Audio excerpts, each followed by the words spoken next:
What's up, Vault Dwellers? You know, before Marvel gave us Black Panther or Jordan Peele reinvented horror, there was a glorious era of black cinema that kicked down Hollywood's doors with platform shoes and took no prisoners. The early 70s saw the explosive rise of Blaxploitation, a film movement that gave black audiences heroes that looked like them for the first time, soundtracks that still slap 5 decades later, and action sequences that made James Bond look like he was taking a nap. So today, we're counting down 13 of the most insane, groundbreaking, and occasionally baffling blaxploitation films ever made. From revolutionary indie films that launched the movement to bizarre horror hybrids that just have to be seen to be believed, these movies changed cinema forever. So adjust your afros, polish your platform shoes, and get ready for a cinematic history lesson that's guaranteed to be one bad mother... But you know the rest. Let's get started.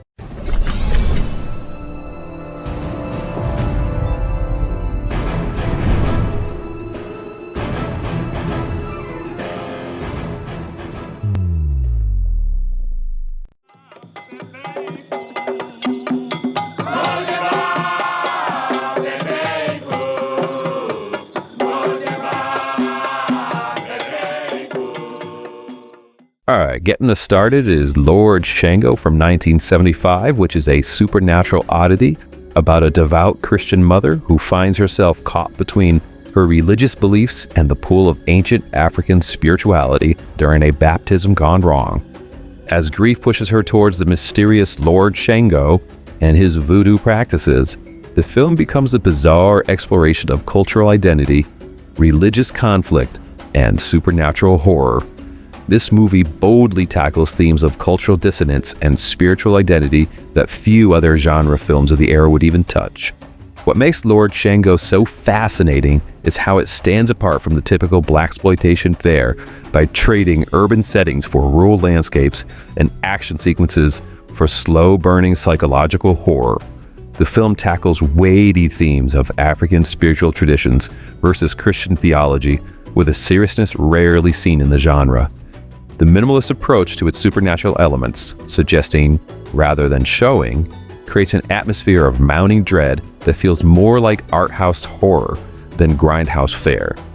Lord Shango represents blaxploitation's ability to extend beyond urban action films into more experimental territory, showing that black cinema in the 1970s had more versatility and range than it often got credit for. It's truly a singular film that defies easy categorization, which makes it the perfect bizarre entry point for this countdown.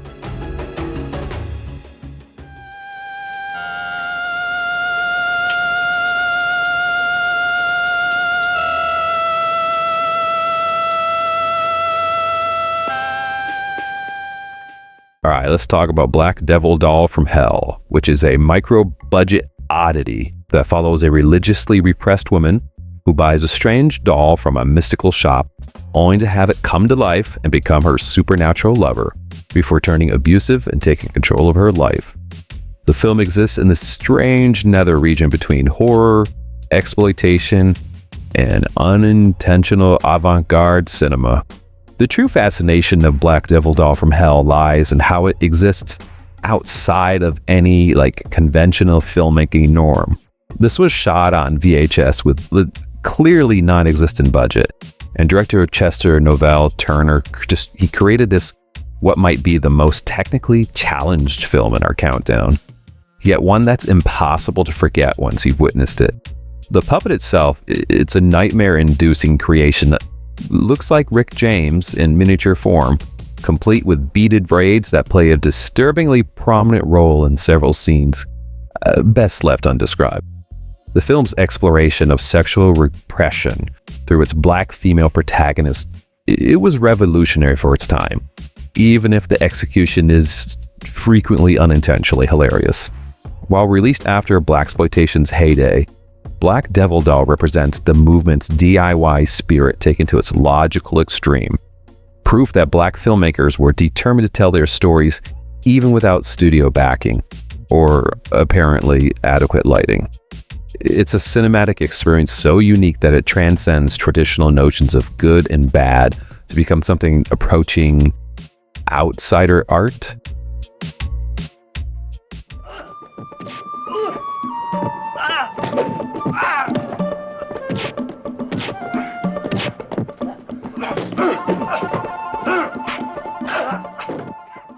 I'm going to hit you in the face with TNT Jackson from 1974. When private detective TNT Jackson travels to Hong Kong to investigate her brother's murder, she finds herself infiltrating the drug trade using her twin skills of martial arts prowess and strategic undressing. The film's most infamous scene features our heroine fighting off multiple attackers while topless, with only conventionally placed shadows preserving her modesty. This film brazenly combines martial arts action with exploitation elements in ways that would make both Bruce Lee and censors equally uncomfortable. The film stars Jean Bell, who performs her own martial arts sequences with impressive commitment, if not always technical precision. The Hong Kong setting allows for just fascinating cross-cultural matchup with blaxploitation tropes transplanted to Asian locations, creating this odd culture clash and bizarre scenarios. The film's fight choreography exists in that, perfect sweet spot between genuinely impressive and just hilariously over the top, with sound effects that make every punch sound like someone dropped a dictionary onto concrete. TNT Jackson exemplifies the blaxploitation tradition of creating strong black heroines who could both fight the power and look good doing it, even if sometimes they had to do so in impractical fighting attire. Drink this in remembrance that Christ's blood was shed for thee. And be thankful. All right, let's talk about this smoking movie called Ganja and Hess from 1973. This was an experimental vampire tale. An anthropologist becomes addicted to blood after being stabbed with an ancient ceremonial dagger. And when he falls in love with his assistant's widow, Ganja, she too is drawn into the blood-drinking existence. Rather than deliver the expected horror blaxploitation hybrid, the director Bill Gunn created a lyrical and unconventional meditation on addiction, religion, and black identity that confounded audiences expecting standard vampire fare. The film operates in a dreamlike state where conventional horror tropes dissolve into profound exploration of desire, spiritual hunger, and cultural identity. This was marketed as a horror film, but later recut against the director's wishes into a more exploitation-friendly blood couple. The fact that the film was financed on the promise of delivering a black vampire film, but instead produced a challenging art house cinema, represents the creative freedom blaxploitation temporarily afforded black filmmakers. Ganja and Hess stands as proof that this film wasn't just about action and revenge fantasies. It could also produce legitimately experimental cinema that dealt with complex themes through a distinctly black cultural lens.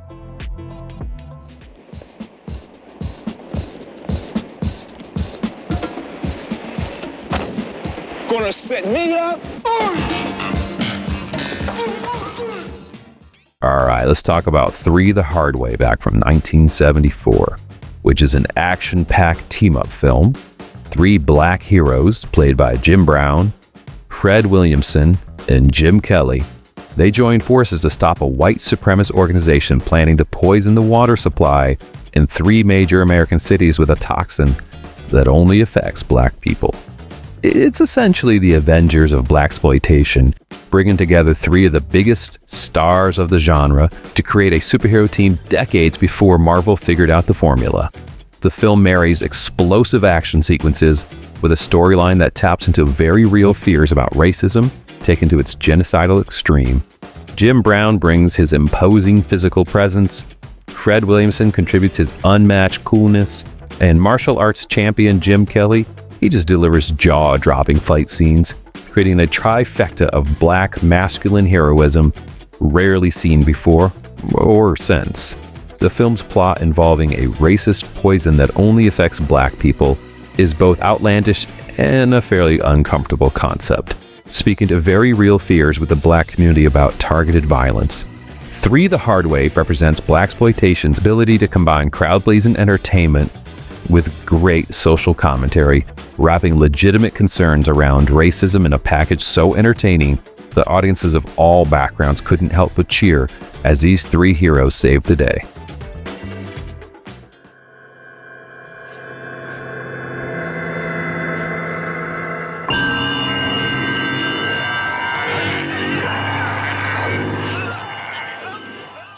Alright, let's Scream Blacula Scream from 1973.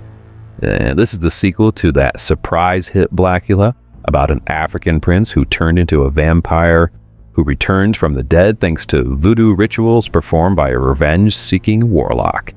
Once revived, Blacula sets his sight on Lisa, Pam Grier, a voodoo priestess who might be able to free him from his vampire curse. Meanwhile, he turns a steady stream of victims into his undead servants, creating a growing army of vampires in the Los Angeles nightlife scene. This film boldly merges traditional European vampire mythology with West African voodoo practices, just creating a supernatural framework rarely seen in Western horror. Beyond the typical horror sequel trappings, Scream Blacula Scream rises to just another level with the commanding presence of William Marshall. It sees a Shakespearean-trained actor with just a resonant voice that could make a grocery list sound profound. Marshall brings genuine pathos and dignity to what could have been just, a campy role, creating one of horror cinema's most complex and sympathetic monsters. And the addition of Pam Grier, already a blaxploitation icon from Coffy, released the same year, she just adds legitimate star power and a strong female character who's more than a match for the vampire lord. The director balances horror, action, and surprising moments of emotional depth, particularly in scenes where Blacula reflects on his cursed existence and lost love. And by the way, if you're digging this countdown of cool cats and bad mothers, hit the subscribe button faster than Shaft can put on his leather coat, and drop a comment telling us which blaxploitation film blew your mind back in the day, or which one you're discovering for the first time.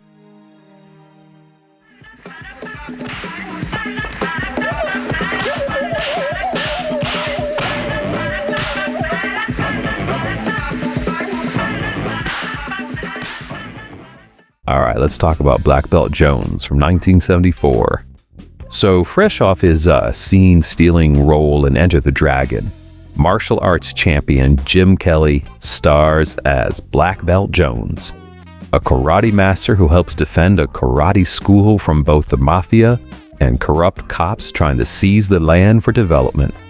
Featuring some of the most dynamic fight sequences in blaxploitation history, included a legendary battle in a car wash where combatants are just slipping and sliding through the soap suds. This film just seamlessly grafts martial arts action onto blaxploitation urban framework, creating a hybrid that showcases Kelly's legitimate fighting skills while maintaining the genre's stylistic hallmarks.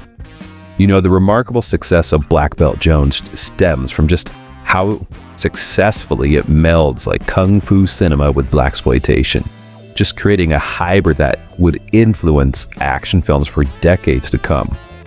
Director Robert Klaus, who also directed Enter the Dragon, brings legitimate martial arts filmmaking expertise to the proceedings, shooting fight scenes with clarity and impact rarely seen in these low-budget movies.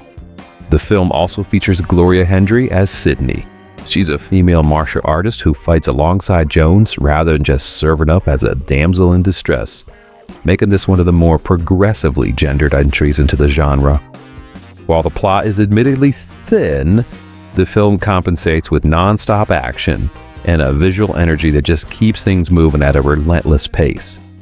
Black Belt Jones exemplifies how these films could take existing genres, in this case martial arts, and just rework them with black characters, settings, and cultural sensibilities, creating something that felt both familiar and revolutionary.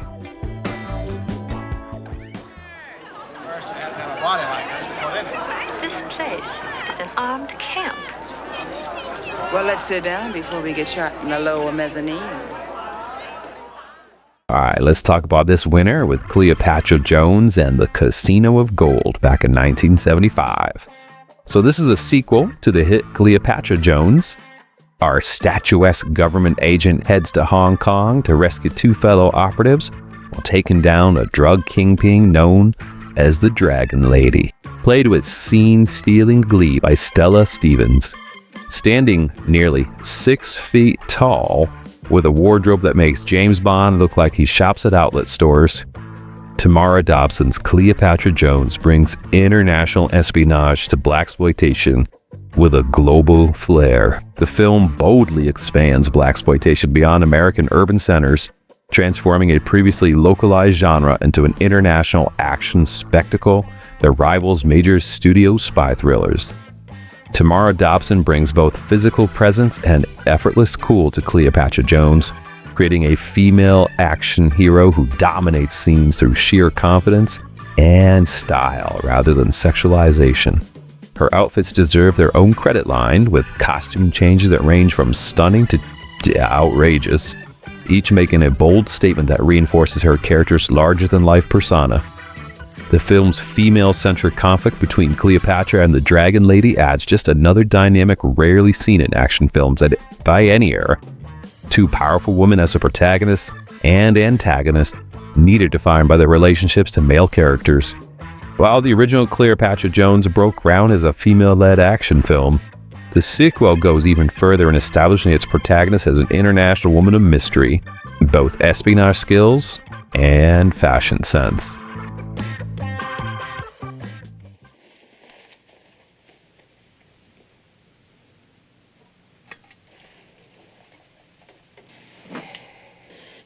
This is the end of your rotten life, you mother... All right, let's talk about Coffy, 1973. When Nurse Coffy's younger sister falls victim to heroin addiction, she transforms herself into an avenging angel, systematically working her way up the drug trade hierarchy from street-level dealers to the kingpins, using both her shotgun and seductive skills as weapons. Pam Grier delivers a star-making performance as a woman willing to use any means necessary. The film creates a potent mixture of righteous vengeance, social commentary, and female empowerment that challenged both racial and gender expectations of the 1970s cinema. Coffy revolutionized the blaxploitation landscape in how it centers a complex female protagonist in an action role typically reserved for men. The film doesn't shy away from the realities Coffy faces as a black woman navigating violent, male-dominated spaces, showing both the advantages of her beauty affords her and the additional dangers it creates. The action sequences are brutally effective, with Grier performing many of her own stunts and fight scenes with convincing intensity. The film's unflinching portrayal of violence, corruption, and drug addiction in the black community proved controversial, with some critics arguing it reinforced negative stereotypes, while others praised it in its unflinching realism. Perhaps most importantly, though, Coffy presented a new kind of female action hero, one who wasn't a spy with government backing or a martial artist with formal training, but just an ordinary woman driven to extraordinary measures by personal tragedy. This everyday hero quality made Coffy relatable, despite the film's more outlandish moments, creating a template for female-led action films that still resonates almost 5 decades later.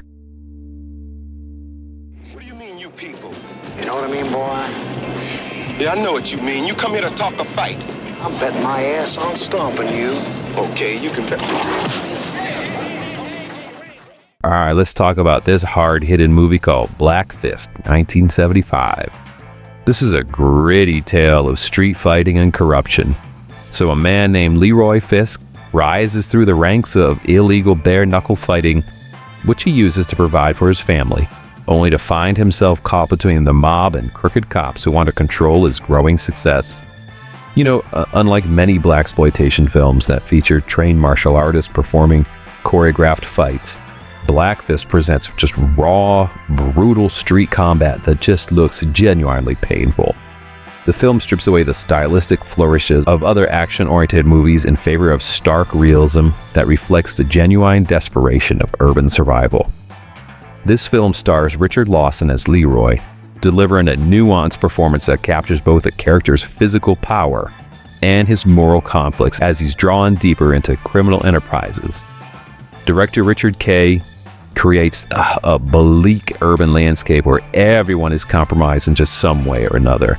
There really are no pure heroes, just people trying to survive systems designed to exploit them. While the film's low budget is occasionally evident in its production values, this limitation actually enhances the story's gritty authenticity, making the street fighting world feel genuinely dangerous and desperate. Black Fist represents the darker, more realistic side of blaxploitation. You know, less about the superheroic characters and more about the brutal compromises required to survive. Open the door.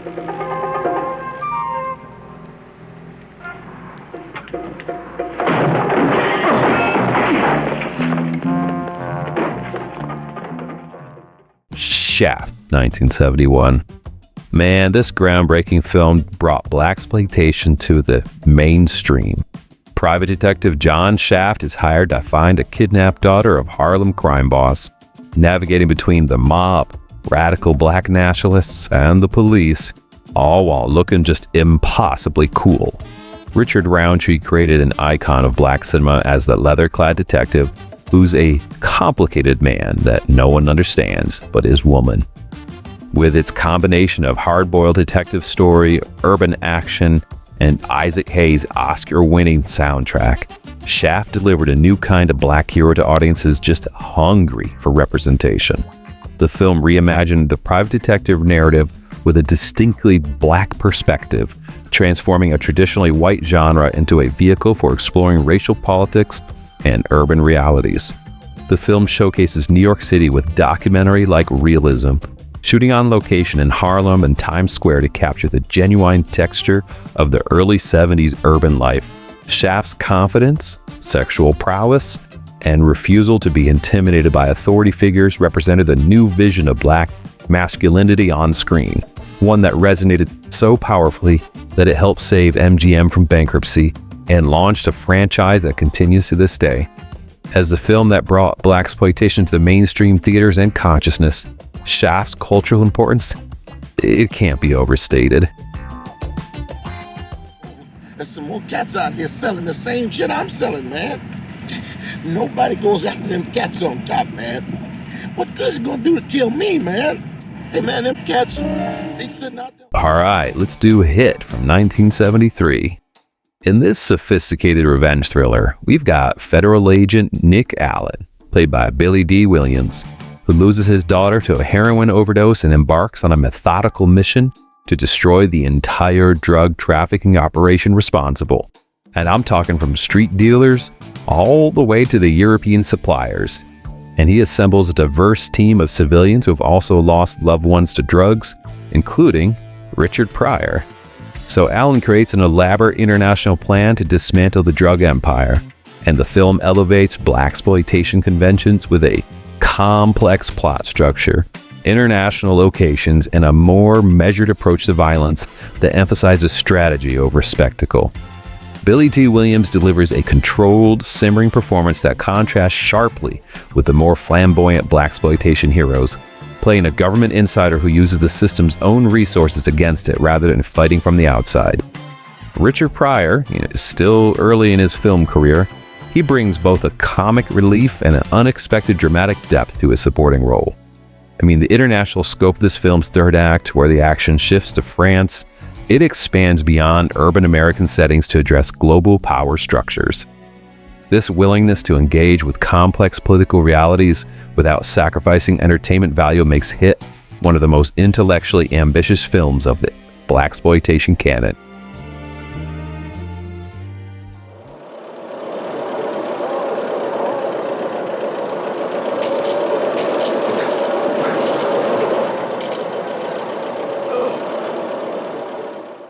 All right, we've arrived at number 1 with Sweet Sweetback's Baadasssss song, 1971. So this revolutionary independent film that birthed the blaxploitation moment starred Melvin Van Peebles as Sweetback, who was a sex show performer who became a fugitive after saving a young Black Panther member from a racist police officer. What follows is an experimental, fragmented odyssey as Sweetback flees across Los Angeles towards the Mexican border, encountering help and hindrance along the way. This movie was shot guerrilla style with a largely non-professional cast and crew, and the film broke every rule of conventional cinema while creating new possibilities for Black filmmakers. Sweet Sweetback stands as the most significant film in our countdown due to its uncompromising, revolutionary spirit and just genuine historic impact. He was director, writer, producer, editor, composer, and star. Melvin Van Peebles created the film outside the studio system, financing it partially with a $50,000 loan from Bill Cosby after no studio would touch the script. The production was so guerrilla that Van Peebles, who performed his own sex scenes and stunts, contracted gonorrhea during filming and successfully applied to the Directors Guild for Workers' Compensation. Most importantly, Sweet Sweetback presented a vision of Black resistance that refused to compromise. The film ends not with a triumph, but with a warning, with an open-ended call to revolution that made the film so controversial that it was initially rated X. When it grossed over $15 million, despite playing in only 2 theaters, Hollywood was forced to recognize the untapped market for Black stories told by Black filmmakers. Every film on this countdown exists because Melvin Van Peebles kicked down the door with Sweet Sweetback, the ultimate independent film that changed America's cinema forever. You know, these films were created at a unique cultural moment when Hollywood's old system was crumbling and when the civil rights movement had opened some doors, but not enough, and when Black audiences were just hungry to see themselves as heroes rather than sidekicks. Working with minimum budgets but maximum creativity, these filmmakers created a cinematic revolution that just gave us iconic characters, unforgettable soundtracks, and a visual style that's been imitated but never duplicated. Hey, but before you go, if you dug this tour through the badass world of Blaxploitation, why don't you check out some of our other videos exploring forgotten film movements. We've got countdowns on horror exploitation films from around the world and deep dives into some of the best B-movie cinema out there. So until next time, this is Dan saying, stay righteous and keep it weird, folks.